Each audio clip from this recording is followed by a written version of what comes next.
নিয়ে আসলাম এখন অনেকদিন পর অসুস্থতার কারণে আপনাদের খেতে নিয়ে আসতে পারিনি। এটা আমার একটা ছোট্ট ক্ষেত, বলতে মোটামুটি বড়ই।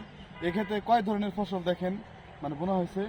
প্রাথমিক পর্যায়ে আজকে সকালে আসছে, যে গোসল টোসল করছে, এতক্ষণ খেতে এসেছিলাম।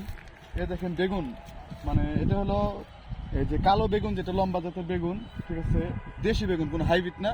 এই বেগুনটা লাগানো হয়েছে এখানে প্রায় 500 পিস চারা লাগানো হয়েছে। বেগুন ক্ষেত এটা আমার সুন্দর। তো এই বেগুন ক্ষেতের কিছু অংশ লাগাইছে টমেটো ক্ষেত, দেখেন এটা টমেটো, 2 নম্বর টমেটো ক্ষেত।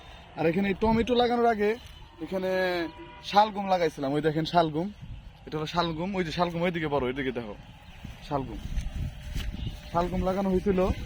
তো এই শালগম, তারপরে আপনার এর মাঝখানে এটা কিন্তু শালগমের আগে কিন্তু ধনিয়া পাতা গাছ ছিল, মানে দেখেন ধনিয়া পাতা গাছ দেখছেন, এটা কিন্তু ধনিয়া পাতা ছিল। তারপরে আবার এটা ধনিয়া পাতা আর ফুলকপি গাছ একসাথে লাগানো হয়েছিল, ফুলকপি ছিল এখানে প্রায়। এখানে আমার 1 জাত, 2 জাত, 3 জাত, 4 জাত, 5 জাত, 6 জাতের সবজি এখানে বোনা হয়েছিল, 6 ধরনের সবজি।